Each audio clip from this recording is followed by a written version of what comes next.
Nyakura mgojwang machiegni kamoro moro ma intiere chenro ni mar migago chiengni makawuono kama tuke mag pinje mangima no orumo otieno manyoro piny mar Amerika kama gisebedo ka gidhi nyime kuom ndalo ka koro mae kelo fungruok ne jogo mayowuoyi mondo mi koro dogie utegi chon mondo mi gibed kod familia magi onge ni na ntiere World Cup aneno tuke mag pinje mangima kamano nyakura mojang magiduta brokelo ni kendo kaka team mar Spain no bedo joloch toklo team mar Argentina gol achiel kuom nono tugo mane obagi sa 4 mar otieno mano dhi nyaka sa 7:08 nikech ne okoruma e dakika mar 90 magiduto keto ni chenro ni mar migago chieng' ma kawuono to mokwongo mage weche momiyo pek odiochieng'ni.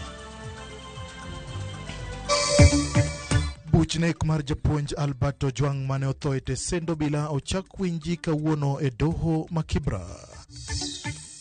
Ogai mar ODM Oburu Oginga kod jodito mag sirikal yango gedo mar kar hembko mar Raila Odinga Kang'o ka Jaramogi. Riwruok jokanyo e sekta limbe oseyo Rigathi Gachagua kuom golo dhok masemo jolimbe kod joketo mwandu.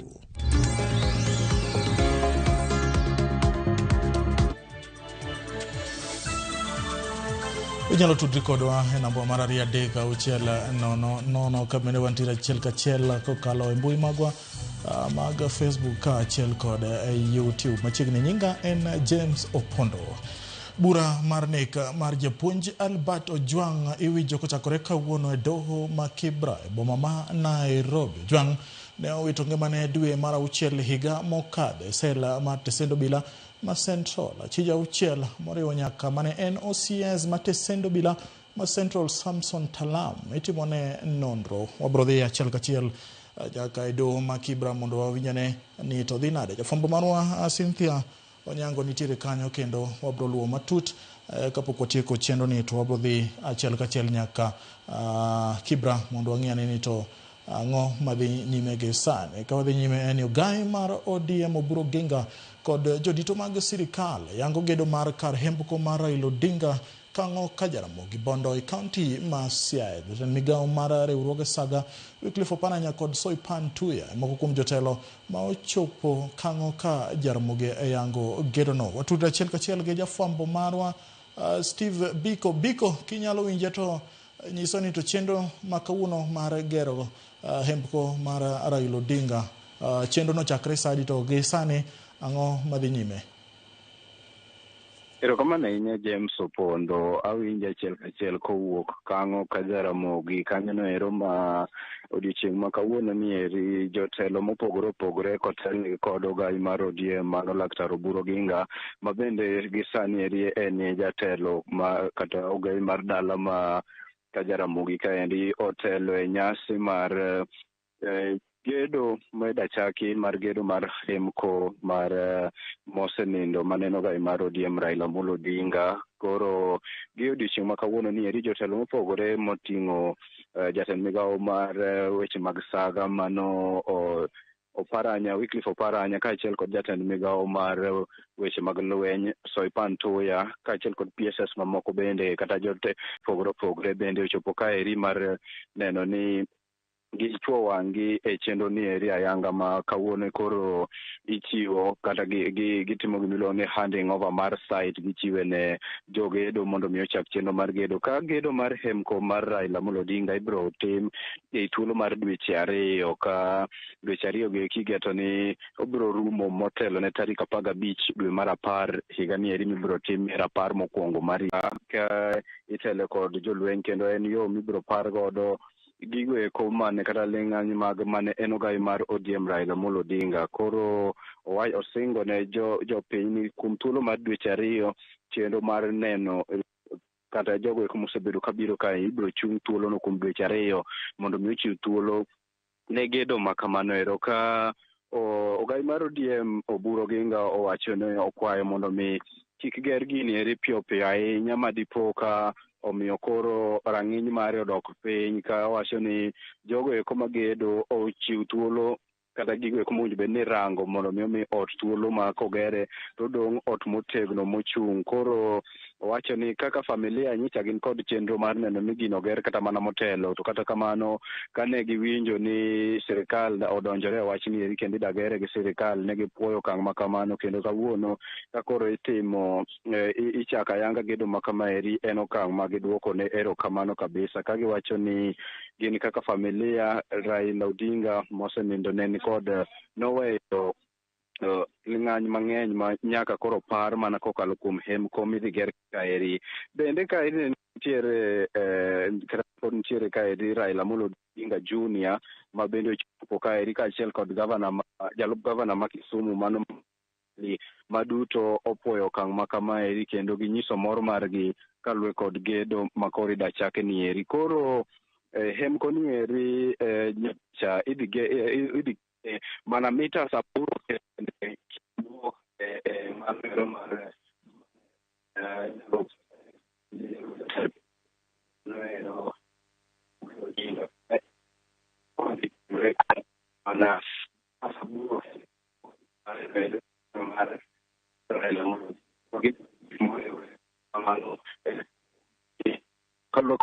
mantiere kae ni winjo be ng'ato mobiro kae ma oselia mokwongo mar Jaramogi Oginga Odinga bang'e ni to koro yudo yo donjo matudo mar Jaramogi Oginga Odinga kod mano ero mar Raila Amolo Odinga. Koro mane geno ma igeno ni dhi chakore kendo dhi kawo thuolo mar dweche 2 James.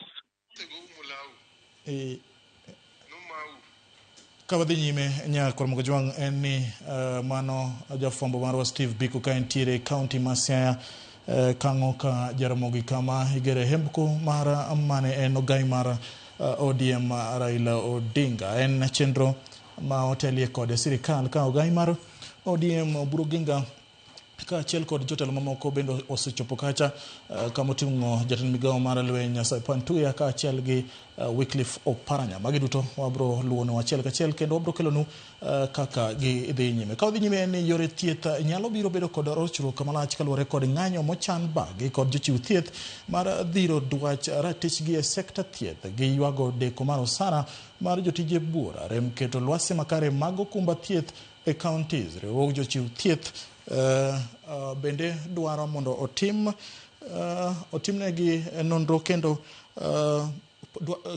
pachgi bende kawo kotenore kod gigo matimre e sectors magi. That the weakest link in healthcare is at the county level, and therefore this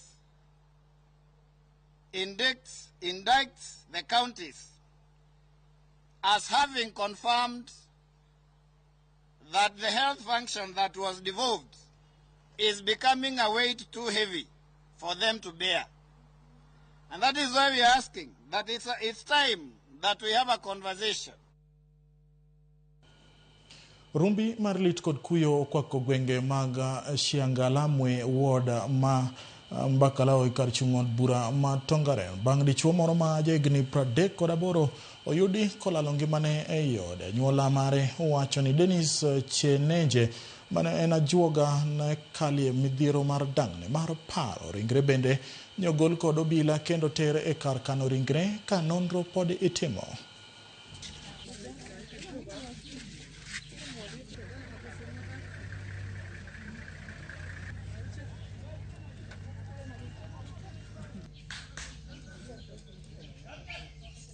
Huwa anagonjeka kichwa, saa zingine huwa inaenda. Ilikuwa siku ya Jumanne, akaamka akasema tumbo inamuuma, na alikuwa anaendesha, nikamtibu, ikaamke siku ya Alhamisi na kichwa ikaenda. Sasa nimepambana na yeye, jana wakamtibu akalala tu vizuri.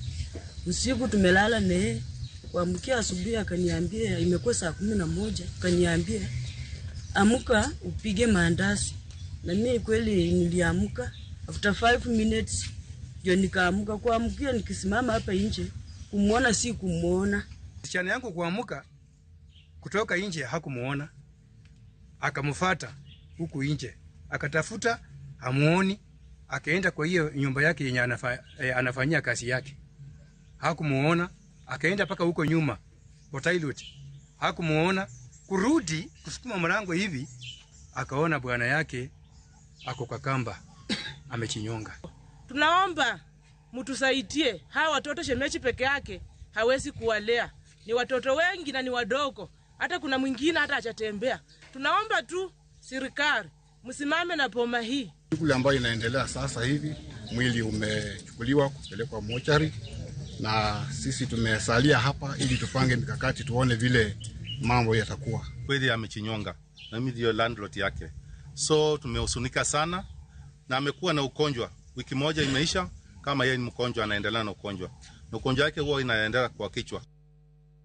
Jokanyo sekta mar limbe wuok tung mosuo koda mane en jalup jatend piny Rigathi Gachagua weche manyo owacho ka osemo welo matimo limbe koda joket mwandu mondo owe biro e piny Kenya kokalo oboke ma ochwoye kogno kod jakoma mar riwruok mong'ere kaka Kenya Tourism Federation ODEC Fed giparo ne Gachagua ni welo matimo limbe pacho ka ok bi e weche siasa kendo ok owinj orwak siasa e weche mag limbe. Giwacho ni kata obedo ni piem mar siasa en demokrasia, Gachagua ok owinj orwak weche limbe e pogruok manie kinde kod josiasa owetene. Giyango ni sekta mar limbe en mise maduong' e ochumi ma pacho ka ma ok owinjo jatelo moro amora ma ohero Kenya bed gi paro mar kethe nikech dwaro mar siasa. Okone jolimbe mabiro pacho ka ok owinjo obed kod luoro kaluwore ni arita margi en gima omi pek ka okwayo josiasa mondo go siasa ma ok nyal hinyo chumi ma pacho ka.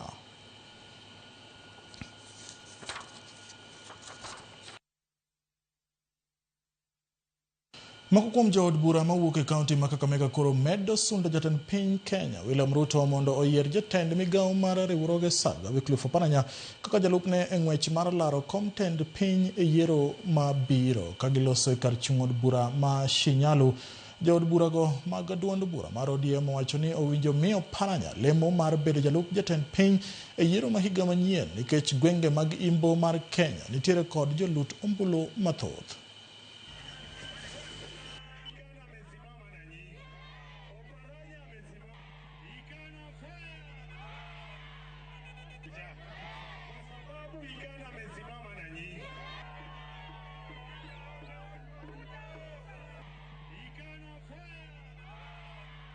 Saying tutakupatia kura na utupatie number 2 deputy president. 2.5 billion in 3 months was spent in Olkalao. I'm just asking the president, bring that money to Western region where we are going to vote for you. Tukitaka safari yetu ikuwe mzuri, let's support William Ruto na yeye atupe kiti ya number 2. Tunaelewana? Sisi tumetembea na ndugu zetu wa ODM wote Kenya mzima.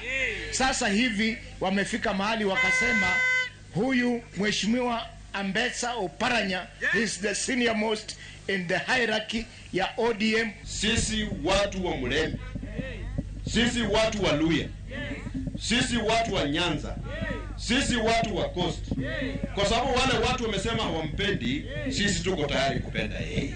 Tunawaomba muende mchukue kura ili wale ambao wanasherehekea baada ya kushinda kiti kimoja pale Olkalao, wale wanasherehekea midhili ya kuku wa kienyeji akitaga yai moja, tunataka tuwaonyeshe kivumbi. Mimi ni mwanzilishi mmoja wapo waanzilishi wa hii chama, na siwezi kukubali kutoka kwa hii chama niwachie watu wengine, na nimeinvest kwa hii chama hii miaka yote kuanzia 2005 kufika saa hii. Duol mar jodongo mawuok e dhot mar Mao singo ne gibiro siro lwedo jatend piny William Ruto e ng'wech mar laro kom tend piny e tama mar ariyo yiero ma higa 2027 ka giloso e boma ma Narok tok romo ma apiny mar walo jakom Kemsa ma bende ne en gavana ma kaunti ma Narok Samuel Ole Tunai mar laro kom Senate. Jodongo go owacho ni Ole Tunai owinjo kel telo mar dongruok maket kod ma Ruto osebedo ka chwalo godo dongruok mathoth e gwenge go. Hata Ruto pia anafanyia Wamasai kazi kubwa. He has done a lot of work to the Maasai community. What we request as a community is to extend the generosity that he has showed to the people of Narok and to the people of Samburu. Katika proselu zote za Kenya hajasahau Wamasai. Na kwa nini jamii ya Wamasai wasahau mtu kama huyo? Huyo tunaambia tuko pamoja na yeye. Sisi tumeona ya kwamba kuna mtu anaomba kiti kwa haki. Tumesema kwa kauli moja kama jamii ya Wamasai ndiye atakuwa senator. Hebu nyinyi muinue marungu watu waone ya mativi wote. Senator tunai. Senator tunai. Tumeungana sisi watu ya Narok kwa kitu kimoja. Na tumesema Senate 2027 tunabatia Tunai kwa senator wetu. Tunataka kuambia rais wetu waangalia Tunai. Kwa sababu Tunai ni rafiki yake. Hata kama iko hii kitu ya kushanganyaka na ODM na nini, waangalia Tunai kwa sababu Tunai yako na nguvu katika Narok County vile aliongeza ikiwa mwenyekiti wa governor, na tunaona kama ataweza. Kawuok Narok wadhi nyaka e kaunti ma Migori kama piny owacho ka otendore kod riwruoge ma ok mag piny owacho dhi nyime kod chenro mag puonjo rawere matindo ratichgi e gwenge mag Kuria kaka yo mar duoko piny lwenje mag kit chweche kaunti ma Migori. Jafwambo marwa George Juma gi ler mathoth.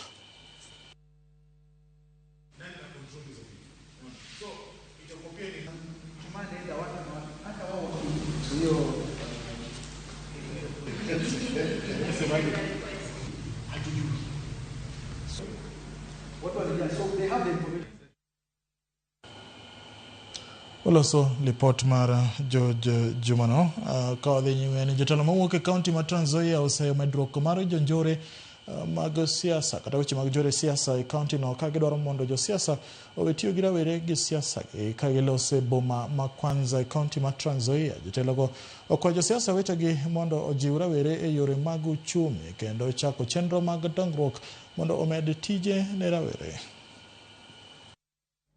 That is to be a hub for... Kuru sana. Kwa niaba pia ya wanakamati, asante sana Madam Principal kwa nafasi hii. You should use your resources as a leader to empower our youths. Hapana kuenda kutumia vijana vibaya. Hizo pesa afadhali wekea kwa vijana wafanye biashara. Tafadhali watu ya Kwanza, mandugu zangu, madada zangu, ninaomba tusikawanye siasa, isitukawe, tusimame pamoja ili tuweze kufanya maendeleo pamoja. Tuchague wabunge, tuchague wa governors ambao wataweza kutuletea maendeleo katika sehemu hii. Tangu uhuru hapa kwetu Trans Nzoia, kwa mfano Kiminini, hata lami hatukuwa nayo. Ni ile ya kutoka Kitale mjini kwenda Bungoma. Hii ya Eldoret ilijengwa na mkoloni, ni nyebamba, maajali kila siku. Kwa hii serikali ya William Ruto ndio barabara hiyo inapanuliwa.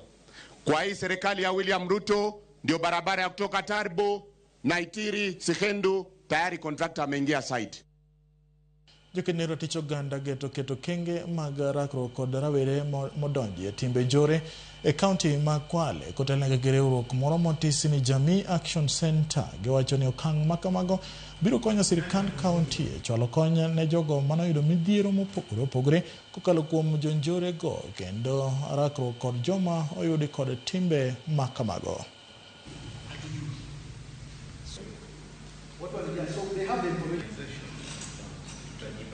Tunaweza kupatia nguvu county government iweze kuwekeza zile interventions kama vile wanavyosema na support women, hizo youth women empowerment. Ni vipi hizo empowerment programs zita incorporate na waathirika wa masuala ya violent extremism. Kwa hivyo hiyo bill inajaribu tu incorporate initiatives ambazo already zinaendelea lakini in line with the challenge ambayo ni ya violent extremism. Vijana tusitumike. Dunia inakwenda ikibadilika. Tusitumike kabisa kwa masuala ya itikadi kali.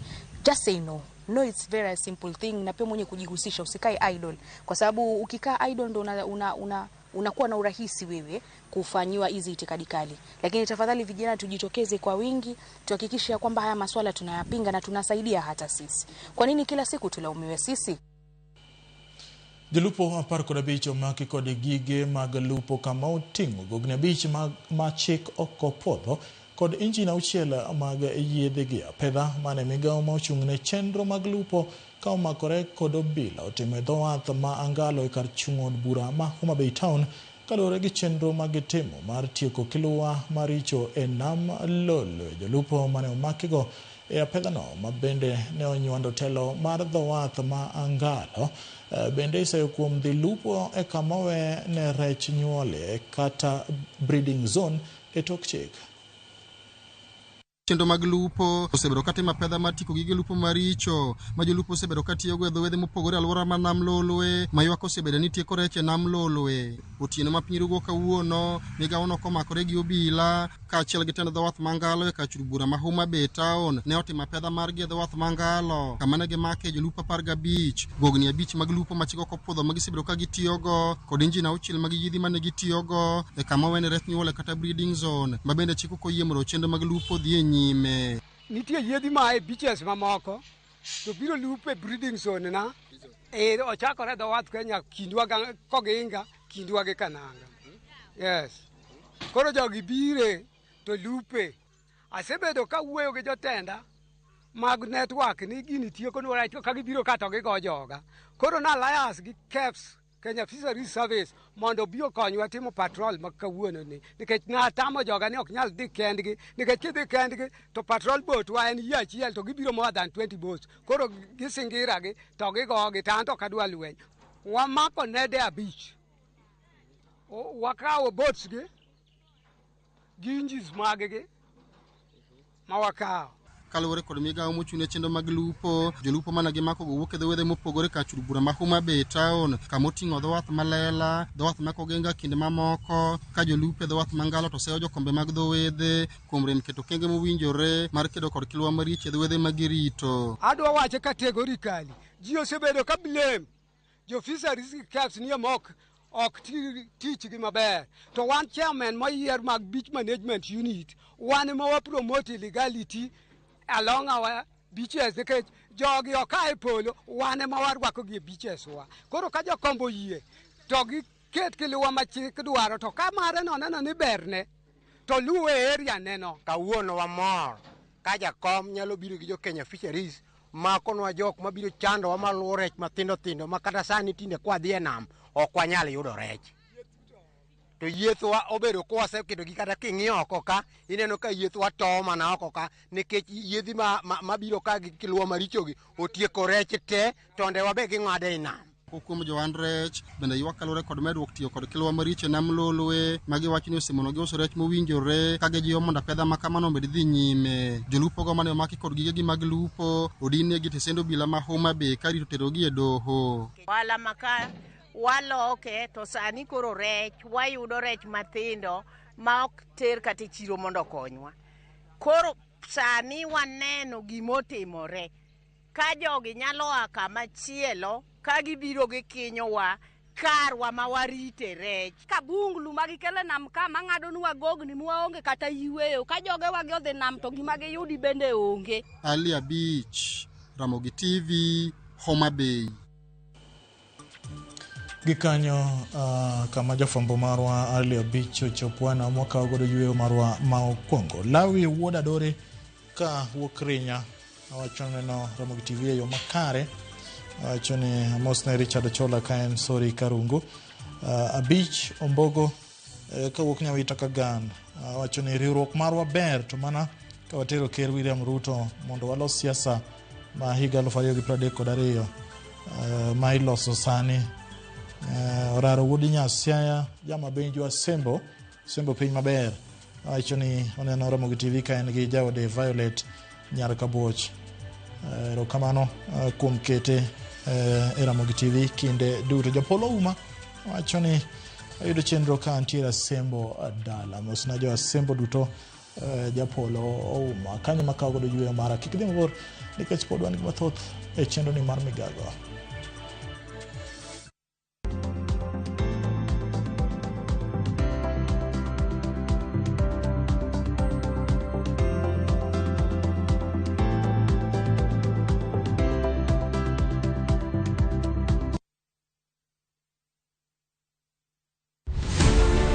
Nyakwa Ramogi gin ji mane ogen kod ogandawa. Negitiyo ne oganda e kidienje mopogore opogore. Moko ne jo od bura, moko ne gin jobetre, moko ne gintiere kaka chife man gi mbi mokalo. Nitiere kuonde manotimo maber, nitiere kuonde manotimo marach. Mano en kawaida gi tich mar ruoth. E chenro mar gin kanye nyaka wafuargi. Higa 71 koro ndika tich mar puonj. Seche duto ka nitie gimoro mane timore e gweng' nodonje. Nanona kuonga igu kuogo kongo. Igo romo nyaka jokuoyo kitna wanted gibiro nega seji nade. To nano ankan kod polisi machiegni sana. To moko magoro selalgo. Development mapo East Africa. Negitime kanyakla gi Dalet Jaramogi. To bende yango sigandgi. Chieng' tich abich ka tich abich, saa 3 otieno. Tudri gi jata chenro ni Walter Nyambaga. Mana e chenro mar gin kanye. Kik bai.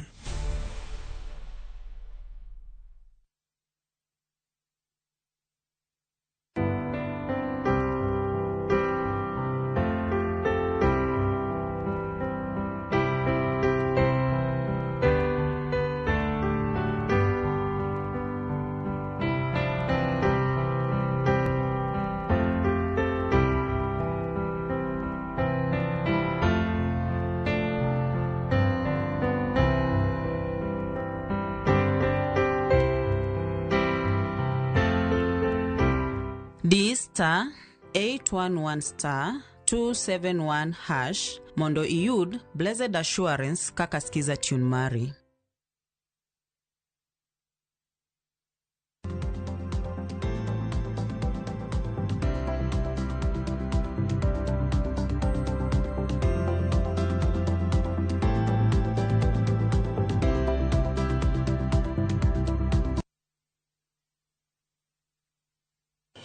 Piny owacho ka otenore kod riwruoge ma ok mag piny owacho dhi nyime kod chenro mag puonjo rawere matindo ratichgi e gwenge mag Kuria kaka yo mar duoko piny lwenje mag kit chwech e kaunti ma Migori. Jafumbo marwa George Juma gi ler mathoth. E seche ma piny owacho ka otenore kod migepe moko mago mag piny owacho moting'o mano ma contract dhi nyime kod kedo kod lwenjego mag kit chwech moting'o kendo momondo kaachiel kod midhiech mamoko majuko rawere ywak nitie ni puonj malong'o to ahinya wi ratich rawere pok otim.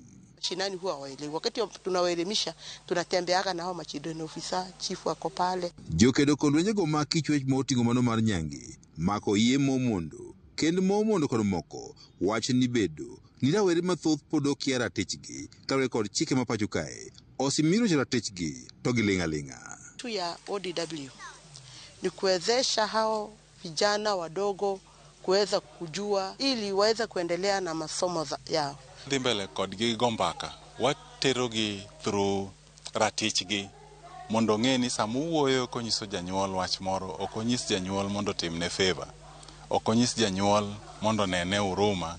Ben Tomboy matero mar Pan African Women Association e piny mar Norway mane wuoyo gwenge mag Kuria kod jokedo kod lwenjego mag kichwech moko e kinde mane tiego rawere e wi ratichgi wach ni chike ma rito rawere matinde pacho kae ber kata ma rawere mathoth pok obedo kod ng'eyo e wi ratichgi. Sirkal nokodhi monyiso society ni nitie law man mano parents be kia koro nyithindo gi parents gi okong'e their rights magi koro nyithindo be okong'e koro wan wabiro wachiwo gi app ni kare nitie nyithindo inyalo kony.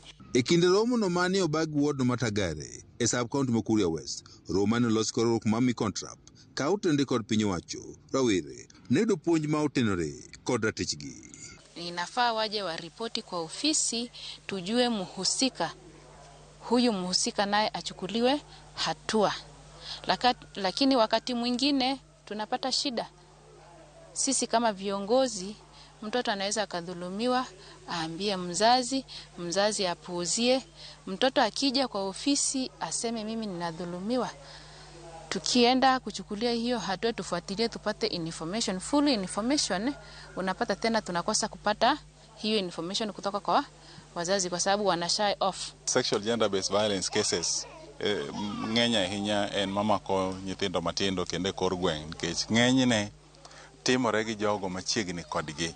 Rawere wacho ni ber ka imiyo gi puonj makare e wi ratichgi mondo koro gibed kod ng'eyo nikech obiro konyogi e duoko piny lwenje mag kit chwech mosebiro kajukogi. Ongelea hizo vitu kutoka kitambo, ungekuta shosho angekaa na msichana amuongeleshe, lakini saizi hiyo culture haiko. Jokedo kod lwenjego mag kit chwech bende ywak ni bedo ni thoth cases mag lwenjego mag kit chwech ok chopi e doho emosanyalo lwenje mag kit chwech e kaunti ma Migori. Ter gige koto kone ka dhi nyime. Kata donors, kara ng'oma dhi nyime ma jomo makogi. Te justice mosebedo. Koro mane pod walowo to koyot ke justice ma opogore gi ma Norway gi ma Kenya opogore. Nweng'o man piny kuom moko kuom oganda bende osetudi kod lwenje mag kit chwech ma pod nitie malo atamalo 53.1 e kaunti ma Migori. Kaka nyithindo madhi skul manyiri gin gi shida ma samoro 1 week onge seche ma odhi malo no moneno remo no to bede ot nikech onge gimo otiyo godo. To na winjo ni son waneno ni sirkal ne miyo to kwano luwo skul so gikoni gigo chope skul. To mathin mane chope skul go to jopuonj be kawo miyo wede ko nitie nepotism. Koro wan owuon in project moro go matin wantie gi budget line mamiyo mathin ma onyalo. Watoto wengine na wanaweza wakapata mimba za mapema kwa sababu ya hali ya maisha ya nyumbani. George Juma, Ramogi TV, Migori. Erokamano George Juma kuke kaunti ma Migori. Kaudhi nyime eni jodito magarita mawuok Garissa ogolo siem mager ne rawere ma jonjore mamonjo ji kagitiyo kod pala alura makono kagiloso nyasi mar chiwo puoch ne jogo matiyo kanyakla e chiwo arita e alura gi. Commissioner gwenge mag North Eastern John Otieno ojuj dak makono mondo ogol nying jogo magiparo ni jonjore mondo kawnegi okang' mar chik.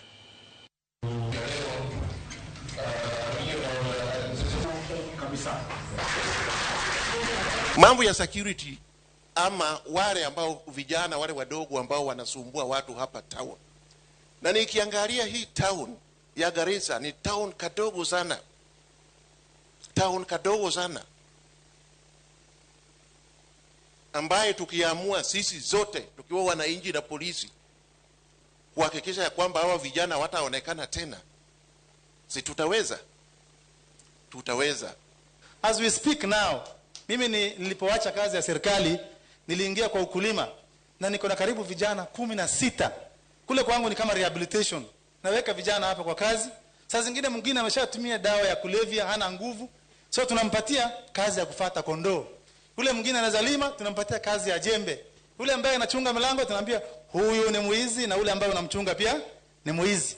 So tunajaribu kutumia, saa hizi tumetenga sehemu ambaye tutaanzisha rehabilitation center ya vijana, kwa sababu vijana wengi saa hizi wanajituma, wanabeba kuni, wanabeba vitu mingi. Youth get education, get skills. There are a lot of vocational trainings that government has provided everything.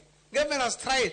There's help loan, there's bursary, kuna elimu. There's no way that today you can say that mimi sina elimu ya kutafuta kazi. Na kazi ya Kenya peke yake. Utaenda Uarabuni, utaenda kila mahali, utaenda Europe, utaenda America if you have those skills. Please, there are a lot of skills, vocational skills that are being learned in these institutions which are free. Youth, empower yourself, that one. Familia moro e gwenge mag Bulagolole kaunti mag Garissa koro dwaro ng'eyo kama watgi nitiere ka gilieko ni ne ondhiye kod jogo magina apisas mochung'ne arita e gwenge ma Hulugo. Mukhtar Mahmud Mohamed ma jahigni 42 osebedo ka olal kuom thuolo mar juma achiel koro chakre ne onene mogik ka otero nyathine e od thieth mayudore Hulugo to nyaka sani pok onene koloso yor simo. Komanda mar obila ma kaunti no Samson Chelugo owacho ni apisas mag okwach kich timo nonro ma ng'eyo kama jagono nitie. Was assaulted. Other members who were also in the vehicle were also assaulted. All the members who have been assaulted, and up to now his disappearance is unknown. We don't know where his Mukhtar is. The family is in distress.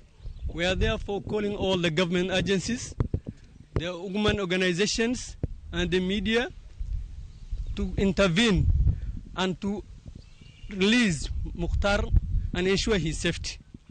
We are therefore calling upon all agencies concerned, be it the MPS, be it the human rights group, and all over government sector, to therefore establish the way out of Mukhtar. As we speak, the victim's physical safety and mental well-being is in immediate jeopardy. Therefore, as a family member, as a son, we call for immediate release and whereabouts of Mukhtar to be located. We are not living in an anarchist country. We are living in a country governed by law and rule of law. According to eyewitnesses, one of our family members, Mr. Mukhtar Mahmoud Mohammed, was abducted by security personnel while seeking treatment in the hospital. We therefore call upon all the security agencies to intervene in this matter. The law and the Constitution of Kenya is absolutely clear. When an individual is suspected to commit an offense, they must be released according to due process and presented in the court of law. Riwruok makedo ne ratich jonyuol ma nyithindgi ong'olo mopogore opogore Turka NCP-CDK dwaro ni sirkal kokadho e migawo mar nyithindo mondo ondik jogo mong'ol e chenro mar thieth mar SHA kaka yor yudo thieth makare. Koloso bure Nairobi, jagoro mar riwruogno Ibrahim Adan Ibrahim owacho ni thoth nyithindo mong'ol thoro kale rem mar thieth malong'o ka bende paro ochwal e yor konyo jonyuolgi dwe ka dwe mabiro bang' jatend migawo mar somo Julius Ogamba keto ayanga okenge mag sirkal e bero ngimagi.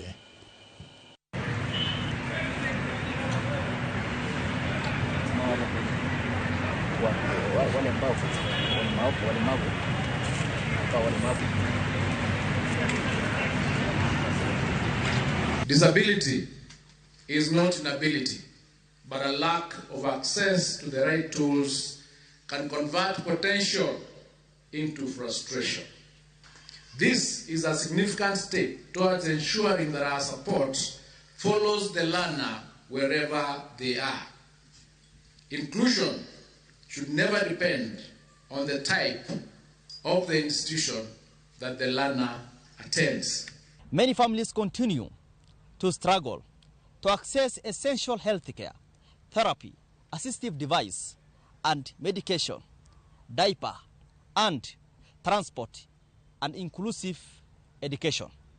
We propose that an employed caregiver providing full-time care for the children with disability receive monthly caregiving support stipend of 15,000. We ask or request for some reliefs. One of them is that let there be free medical services for persons, caregivers and parents of children with disabilities.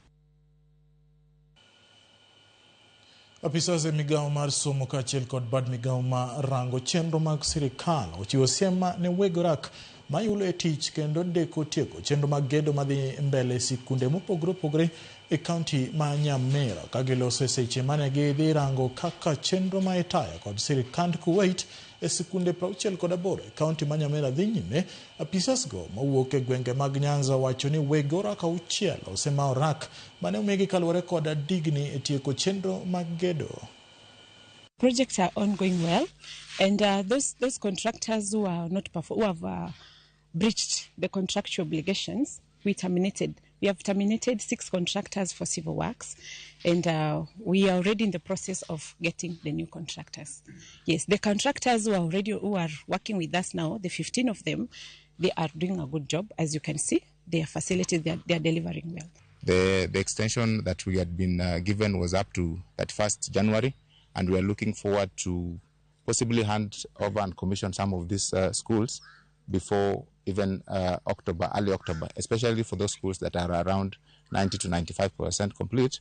We are having programs where we can be able to commission them and hand over to the schools for proper usage. It will go a long way in easing congestion in most of our learning institutions. Like they are doing dormitories, they are doing tuition blocks, classes, and even the science and ICT labs. Together with other infrastructure in our schools. This is actually very good. The labs will be closer to the learners. Initially, the learners would go to other schools to learn science there.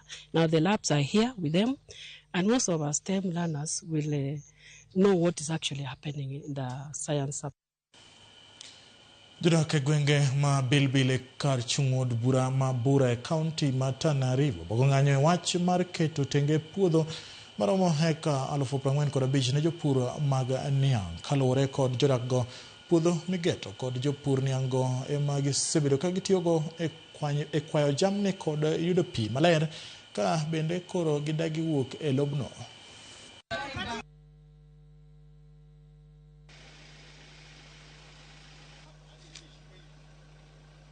Tunavyojua kama mambo inatoka kwa serikali inafanyiwa kwa public land, na kama haitafanyiwa kwa public land, then hiyo ni propaganda, ni mambo na wizi, ni mambo na kuibiana, and we are not ready for that. Munataka kuiba ardhi yetu, and then mnatuambia sisi we are from the government. Which that of government? Hiyo ni wizi. Then tunawaambia sisi hatuwezi kutoka ardhi yetu. Siku hii ya leo hapa tumekuja hapa kueleza serikali, kueleza wakaji wa Chewele Ward na wengine wote wenye wanahusika na mambo na investors, ya kwamba sisi kama wakaji tunapinga hii maneno ya investors kwa sababu ya hizo India na vile wenye wamekuja kufanya investors yao hapa Chewele Ward. Investors wakija, wao wanakuja na ile plan yenye wao wenyewe wamepanga. Ile plan yenye wao wenyewe wamepanga ya kuwa hiyo plan ya kwamba tunataka kujenga hapo factory 50,000 acre. 50,000 ni Chewele nzima. Kuanzia ile shule ya kitambo inaitwa Bilbil mpaka mwisho kule Nanigi, 50,000 acre. Hii map imepitia Bilbil. Bilbil sisi ni wakazi hapa tulikuwa tunaishi miaka 30-50 iliyopita. Watu walikuwa wanaishi Bilbil. Riwruok mar maendeleo ya wanawake ochako chenro mar neno ni joma mine oyudo kendo tiyo gi pi maler mar geng'o tuoche mabiro gi tiyo gi pi mochido, ka giloso gi tale romo mar puonjo jodak ma kono ber tiyo gi pi maler. Minego dwaro ni sirikal kaachiel gi riwruoge mamoko donjie kendo konyogi dhiro chenro ma kamago.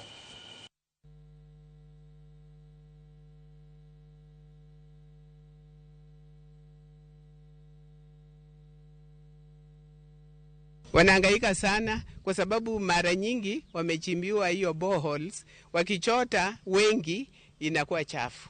Sasa hiyo maji wakipata hii mitungi wanaenda wanaweka kwa jua, itachamusha hiyo viini, vitakufa, alafu watapata maji safi. Every government has done its bit. We are looking forward to many more of those dams being sunk, and because we go around the country, yes, some work is going on, but it needs to be increased. Sinking of boreholes, make it affordable, because when you have to sink a borehole as an individual with about 2 million shillings, how many Kenyans can access 2 million shillings? Jolweny mag KDF mohewo 50,000 koro biro yudo konyruok kowuok e chenro mar sirikal mar bedo gi udi e nengo ma oyueyo kokalo e hola mar nyiewo ot manigi nyenyo mar atamalo 4 koloso e keto ayanga chenro no. Jagoro maduong' e sekta mar ute dak kod dongruok bombe Charles Hinga wacho ni okang' ma kamano geto bero kuonde dak mag jolweny kendo miyo gi thuolo mar yudo ute e nengo moyueyo.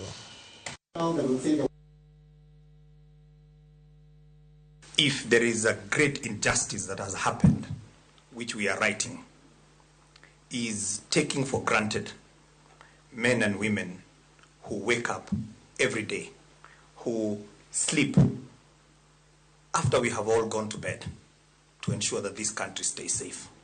And as Wanjeri has said, we take peace for granted. And for a long time, our men and women in uniform serve this country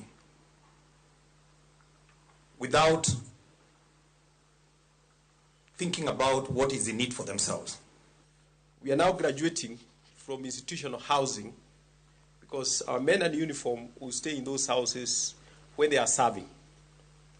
But now we have gotten to the next level of getting them houses when they leave, during their service and when they leave their service. And that is why this is a significant development. A decent home gives families stability. It provides the peace of mind to the service member to the officer and allows them to focus fully on the mission. Simply put, our people know their families are secure once they know that they serve with greater confidence and commitment. Tuo matama mar chuny ok en gino mathoro mako nyithindo matindo, kata kamano jolony e weche thieth nyithindo wacho ni ka omako nyathi matin to thiedhe bedo matek kaluwore kod nengo mar loko chuny manyien. Sigana moyiedhi kawuono jafwambo marwa Steve Biko to kod familia mar Lilian Aluoch mane kod nyathi ma osedak gi tuo matama mar chuny kuom dweche 10 kendo losonwa lipodne. Saa 2 okinyi e gweng' ma Gombe Komole, kaunti ma Siaya, Lilian Aluoch yiero yedhe mopogore kowuok e Kirope kendo gikone to yudo bet gi nyathine matin Ethan Nolan ma jadweche 10. Bang' neno ranyisi mag wang' kod oko maratong', Lilian nochako wuoth kendo limo od thieth ma Siaya nimar chal mar ngima nyathine ne chiche ma gikone to wuoth nochopo e od thieth ma Moi Teaching and Referral Hospital e boma ma Eldoret. Ethan Nolan nochako tuo ko ja 2 weeks kumana tere medical mo oyudne gi jaundice, then wabedo referred to Siaya referral kuma bende negi confirm nen jaundice. Bang' pimo liver function test ne wabedo referred to Jaramogi referral Kisumu kuma notem timo test mopogre to tuo ne podoko yudna ang'o makelo jaundice no. Then wabedo referred to Moi Teaching and Referral Eldoret. Bang' bedo Eldoret kuom dweche 5, gikone to lakteche noyudo Ethan kod tuo matama mar chuny kendo nojiwo mondo tere piny India mondo wilne chuny. Bang' pim mopogre kuom muda mar dweche 5 hivi noyudne gi tuo mar liver disease mosechopo liver failure ma bende notamogi kaka ginyalo chiedho makoro wabedo referred to India kumoripo beni timone liver transplant. Kalure kod Dori Nagina, laktar mar nyithindo od thieth ma Siaya, tek yudo tuo matama mar chuny kuom nyithindo ka moko inyuolo kode e kinde mamoko to nyalo game wi dongo. Even though it's a rare condition in our setup, we have in stages. There are those that are born with the condition, then there are those that develop it after they are born. Laktar Agina medo ni ranyisi mag tuoni oting'o wang' kod del maratong' kendo kofwenye chon to inyalo thiedhe kapok ochopo rang'iny matama. Urine should be amber in color, but now when it turns to be yellow, that is very yellow, we become worried. When we have yellow eyes and then yellow skin, that is called jaundice, we are a bit worried. Omedo ni bero mar tuo matama mar chuny itime piny India ni mar ute thieth ma Kenya pod onge kod lony moromo kod gige thieth minyalo tigo e wilo chuny. If we have causes like biliary atresia, we always do surgeries and they are done in MTRH. But now in cases where we have herbal intoxication or the toxic drugs to the liver, they are drugs we put the child on for a period of 4 to 6 weeks. Then if they don't resolve, then we'll have to refer for further management. Mostly we do refer to India for transplant. Alwe kod nengo mamalo mar thiedho tuoni, familia mar Lilian Aluoch mokwom kod nyathi gi pacho kwayo kony mar yudo omenda maromo milion 6 e reso ngima wuodgi e piny India ni mar wuodh manyo ngima oseduono mwandugi. Gimoro amora ma wan go waseuso kwatemo kar madwanyal. Waseuso dhok, waseuso puodho mondo resko ngimane to konyago lemo. Manage condition ni tek nikech at any time onyalo chwer mano kalore ga symptoms mani daktecho ni sana stage mosechopeno onyalo chwer anytime, onyalo chwer gums ne onyalo chwer ka oko mare nyalo wuok gremo, onyalo chwer kata ai wang'e. Koro manage osebedo matek nikech kata othieno ok anyal nindo nikech samoro anyalo nindo to emergency wuok, samoro chwer takia. Kaka yo mar geng'o kendo kedo gi tuoni, Laktar Dori ni kod kwayo ne mine ahinya te wach tiyo kod yedhe kaka paracetamol mowach ni ok ber gi ngima nyithindo matindo kendo limo ute thieth kinde ka kinde nyalo reso ngimagi. Herbal intoxication, that is the first thing that is very common in our setup. It is herbal intoxication. Then number 2, we have excess use of paracetamol or the NSAIDs when the child is still young. If we keep on giving this child drugs that are toxic to the liver, then atresia, this is where our bile cannot be well excreted from the tract. And when bile is not excreted well in the tract, it means it is going to accumulate. When it accumulates, it leads to liver injury. Familia mar Lilian Aluoch ni kod geno ni gibiro yudo kony kokalo kuom jasamaria mang'uon manyalo donjo kendo jologi mar yudo omenda makore lachni mar chope piny India. Steve Biko, Ramogi TV, Siaya.